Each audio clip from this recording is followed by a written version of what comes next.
Hello बच्चों, चलिए आज का हमारा प्रश्न दीर्घवृत्त 3x² + 2y² = 5 बिंदु 1, 2 पर खींची गई स्पर्श रेखा युग्म के बीच बना कोण है। हमें ज्ञात करना है कोण कौन सा होगा। तो यहाँ से इस प्रश्न को करने हेतु हमारे पास यहाँ से हमारी मुख्य अवधारणा कार्य करेगी। यदि हमारे पास यहाँ से समीकरण हम लेके चले दीर्घवृत्त के समीकरण को यदि हम लेके चले, वह हमारे पास होता है x² बट्टे में a² + y² बट्टे में b² = 1। यह दीर्घवृत्त है जिसका केंद्र हमारे पास मूल बिंदु है।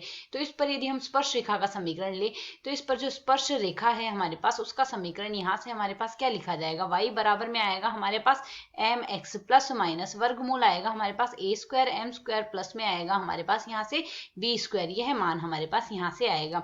अब यदि हम इस प्रश्न के अनुसार देखें तो हमें जो दीर्घवृत्त का समीकरण दिया गया है वह है 3x² + 2y² बराबर में आ रहा है हमारे पास यहाँ से 5। इसे यदि हम सरल कर ले तो x² 3x² बट्टे में 5 आ जाएगा प्लस 2y² बट्टे में 5 बराबर हम 1 लिख सकते हैं। इसे यदि हम आगे और सरल करें, यह लिखा जा सकता है x² बट्टे में आ जाएगा 5/3 प्लस y² बट्टे में आ जाएगा हमारे पास यहाँ से 5/2 बराबर में आ जाएगा 1। अब यदि हम इसे सरल करें तो यहाँ से हम तुलना से हम देख सकते हैं a² का मान हमारे पास क्या आ रहा है 5/3।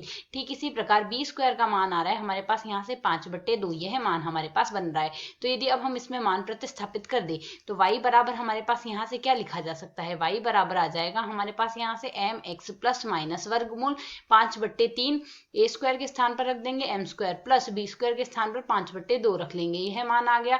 अब यदि इसे हम सरल करें, प्रश्न के अनुसार हमें यहाँ से क्या दिया गया है 1, 2 से स्पर्श रेखा खींची जा रही, स्पर्श रेखा युग्म खींचा जा रहा है, अर्थात m1 व m2 दो मान आएंगे। अब यदि 1, 2 से हमारे पास खींचा जा रहा है तो यह इस समीकरण को संतुष्ट करेगा। y के स्थान पर 2 बराबर में आ रहा है हमारे पास यहाँ से m आ जाएगा प्लस माइनस यहाँ से आ जाएगा वर्गमूल 5/3 गुणा में m² लिख देंगे प्लस से 5/2 का अंडर रूट आ गया हमारे पास यहाँ से। इसे यदि हम आगे सरल करते हैं तो मान आएगा 2 माइनस में m का स्क्वायर, दोनों पक्षों का वर्ग कर रहे हैं पक्षांतरण करके, तो मान आ जाएगा 5/3 m² आ गया प्लस में 5/2 आ गया। इसे यदि हम आगे सरल करते हैं तो 2 का वर्ग आएगा 4 प्लस में आ जाएगा m² माइनस में 4m बराबर आ जाएगा हमारे पास यहाँ से 5/3 m² प्लस 5/2 आ गया हमारे पास यहाँ से। यह मान आ रहा है। इसे यदि हम आगे और सरल कर ले तो हम यहाँ से मान क्या रख सकते हैं, यह आ जाएगा हमारे पास, इसका हम पक्षांतरण कर देंगे तो 5/3 माइनस में 1 आएगा, तो मान हमारे पास यहाँ से क्या आ गया, यह सरल करने पर 2/3 m² बन जाएगा। ठीक इसी प्रकार यहाँ से है हमारे पास माइनस का 4m, तो इसका पक्षांतरण कर देते हैं दाएं पक्ष में, तो 4m प्लस का बन जाएगा और 5/2 माइनस में 4 अर्थात यहाँ से मान आ जाएगा माइनस का 3/2 बराबर 0। हम मान के चल रहे हैं यहाँ से इस समीकरण के दो हल आते हैं, एक तो m1 और दूसरा m2। तो जैसा कि हम यहाँ से जानते हैं, यदि हमारे पास द्विघात समीकरण ax² + bx + c बराबर 0 दी गई है तो इस द्विघात समीकरण के यदि मूल x1 व x2 है तो x1 प्लस x2 दोनों मूलों का योग हमारे पास आएगा माइनस b बट्टे में a, और साथ ही यहाँ से दोनों मूलों का जो गुणन आएगा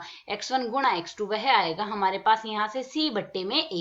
तो यदि हम इस प्रश्न के अनुसार मान के चले दोनों मूलों का योग m1 प्लस m2 बराबर हमारे पास क्या आएगा माइनस में b बट्टे में a, अर्थात माइनस का 4 बट्टे में आ जाएगा हमारे पास यहाँ से माइनस का 4 बट्टे में 2/3, अर्थात सरल करके हम क्या लिख सकते हैं, 4 से 2 को काट देंगे, मान आ जाएगा यहाँ से 3 दूनी 6। यहाँ से मान हमारे पास 3 दूनी 6 ही बनेगा, माइनस का 6 आ गया मान। साथ ही यदि m1 गुणा m2 हम यहाँ से लिखना चाहें, दोनों मूलों का गुणा, हमारे पास क्या आएगा c बट्टे में a, c का मान है माइनस का 3/2 और बट्टे में आएगा हमारे पास यहाँ से 2/3। तो जैसा कि हम यहाँ से देख सकते हैं मान हमारे पास आ जाएगा माइनस का 9 बट्टे में 4। यह मान आ गया हमारे पास यहाँ से। अब यदि हम यहाँ से देखें m1 व m2 यदि दो रेखाओं की प्रवणता है तो उनके बीच का कोण tan थीटा बराबर लिखा जाता है m1 माइनस में m2 और बट्टे में आता है 1 प्लस m1 गुणा m2 के बराबर। अब यदि हम यहाँ से देखें m1 गुणा m2 तो हमने यहाँ से ज्ञात कर लिया है। अब m1 माइनस m2 और हमें ज्ञात करना है, तो m1 माइनस m2 ज्ञात करने के लिए हम m1 माइनस m2 का यदि वर्ग लिखें तो यह क्या लिखा जा सकता है m1 प्लस m2 का वर्ग, और माइनस में हम लिख देंगे माइनस का 4 m1 m2 आ जाएगा। तो यदि अब हम इसमें मान प्रतिस्थापित कर दे तो m1 प्लस m2 का मान हमारे पास प्रश्न के अनुसार आ क्या रहा है, माइनस का 4 8 माइनस का 6 आ रहा है। तो माइनस से 6 का हम कर देंगे m1 प्लस m2 का मान, इसका वर्ग करेंगे और माइनस में 4 गुणा में m1 गुणा m2 है तो जिसका मान है हमारे पास माइनस का 9 बट्टे में 4। तो यदि हम यहाँ से सरल करें माइनस माइनस तो प्लस हो जाएगा, 4 से 4 हम काट देंगे अर्थात मान आ जाएगा 36 प्लस 9 हमारे पास आ जाएगा यहाँ से 45।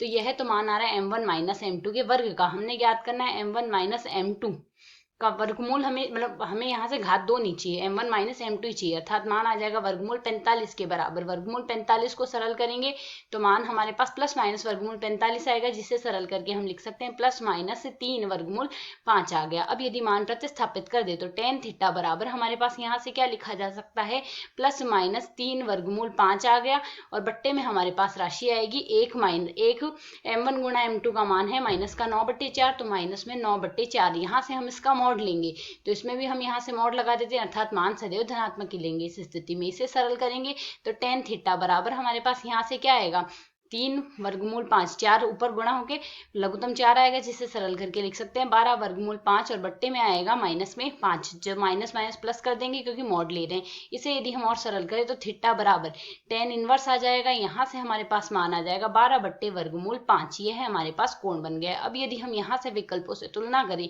तो टेन इनवर्स 12 बट्टे वर्गमूल 5, अर्थात यहाँ से हमारा विकल्प बी एक सही हल हो जाएगा। आशा है समझ आया। धन्यवाद।